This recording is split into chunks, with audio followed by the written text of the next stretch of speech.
ఈసారి సంక్రాంతికి మనము కొబ్బరి బూరెల్ని రెడీ చేసుకుందామా? ఎమ్మీగా టేస్టీగా ఉండే వీటి రుచి మనందరికీ సుపరిచితమే. కానీ చిన్ని టిప్స్తో వీటిని మరింత కమ్మగా తయారు చేసుకుందామా?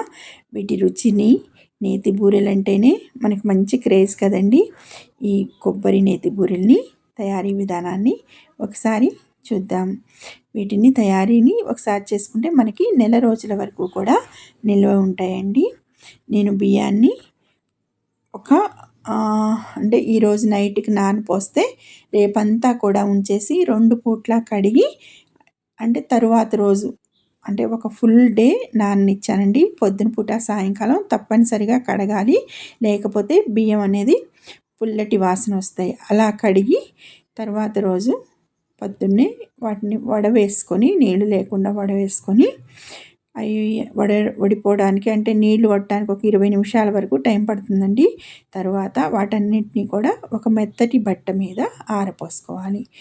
ఎండలో పెట్టకూడదండి, ఫ్యాన్ కిందే ఒక 10-15 నిమిషాలు ఆరనిస్తే సరిపోతుంది. ఈ విధంగా ఆరిన తర్వాత మనం వీటిని తీసుకెళ్ళి మిల్లు పట్టించుకొచ్చుకుంటే సరిపోతుంది.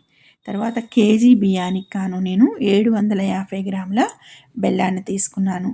750 గ్రామ్స్ బెల్లం తీసుకొని శుభ్రంగా వాటిని చిన్న పీసెస్గా చేసుకొని ఒక గిన్నెలో పోసుకొని అందులో ఒక చిన్న కాఫీ కప్పుడు వాటర్ పోసుకున్నాను. ఇలా వాటర్ పోసుకొని పక్కన పెట్టుకోండి. బెల్లం అనేది నానుతుంది. తర్వాత మిల్లులో పట్టించుకున్న పిండిని శుభ్రంగా 1-2 సార్లు జల్లెడ పట్టుకోండి. ఏదైనా చిన్న చిన్న ఉండలు లేకపోతే కాస్త నూక ఏదైనా దిగినా కూడా మనకి ఇబ్బంది లేకుండా ఉంటుంది. అలా 2 సార్లు జల్లెడ పట్టుకున్న తర్వాత పిండిని వీడియోలో చూపిస్తున్న విధంగా చేతితో నొక్కి ఉంచండి. అప్పుడు పిండి అనేది ఆరిపోకుండా ఉంటుంది. అప్పుడు బూరె అనేది మృదువుగా వస్తుంది. ఇలా తడి క్లాత్ని ఈ విధంగా కప్పి ఉంచండి. తర్వాత ఒక కొబ్బరికాయని తీసుకొని ఆ కాయ 2 చిప్పల్లో నుంచి కొబ్బరి తీసేసుకొని చిన్న ముక్కలుగా కట్ చేసి మిక్సీ వేసుకొని పక్కన పెట్టుకోండి. తర్వాత మనము 750 గ్రాముల బెల్లాన్ని తీసుకున్నాం కదా, దాన్ని స్టవ్ మీద పెట్టుకొని మెల్లగా కరగనివ్వండి. మీడియం ఫ్లేమ్ మీద కరిగించుకోండి.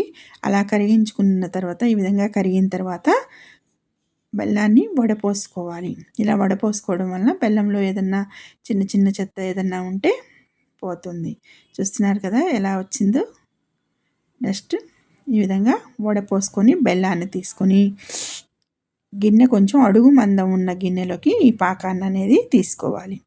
ఇలా తీసుకొని మనము బెల్లాన్ని కరిగించుకుంటూ పాకం చూసుకోవాలండి. ఇదిగో చూడండి, ఈ విధంగా పాకం వస్తే బూరె మనకి పర్ఫెక్ట్గా వస్తుంది, మృదువుగా వస్తుందండి.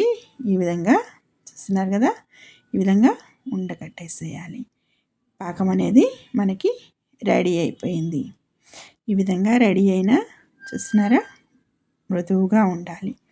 ఈ విధంగా రెడీ అయిన పాకంలో కొంచెం కొంచెం కొబ్బరి, మనం పచ్చి కొబ్బరి మిక్సీ వేసుకున్న పచ్చి కొబ్బరిని కూడా వేసుకొని కొద్దిగా వేసుకోవాలండి. వేసుకొని అంతా కలిసే విధంగా ఒకసారి కలుపుతూ ఇందులో కొంచెం ఇలాచీ పొడిని కూడా యాడ్ చేసుకోండి. మీరు నువ్వులు వేసుకునే పక్షంలో ఇప్పుడు నువ్వుల్ని వేసేసుకోవచ్చు. ఇలా వేసుకున్న తర్వాత మనం జల్లెడ పట్టుకున్న పిండి ఉంది కదా, వరి పిండి, ఆ బియ్యం పిండిని కూడా కొంచెం కొంచెం వేస్తూ ఉండకట్టకుండా మెల్లగా కదుపుతూ మనం పిండిని వేసేసుకోవాలి.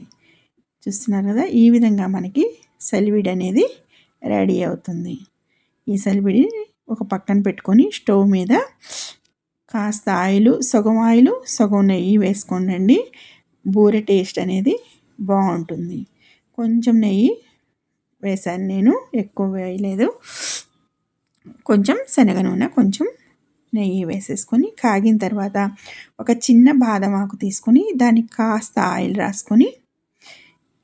రాసేసుకొని సలివిడిని చిన్న చిన్న ఉండలుగా తీసుకొని రౌండ్గా బూరెల్లా ఈ విధంగా ఒత్తుకొని, చూస్తున్నారు కదా, నేను మరీ పెద్దది కాకుండా మీడియం సైజ్ కొంచెం చిన్నగానే చేశానండి.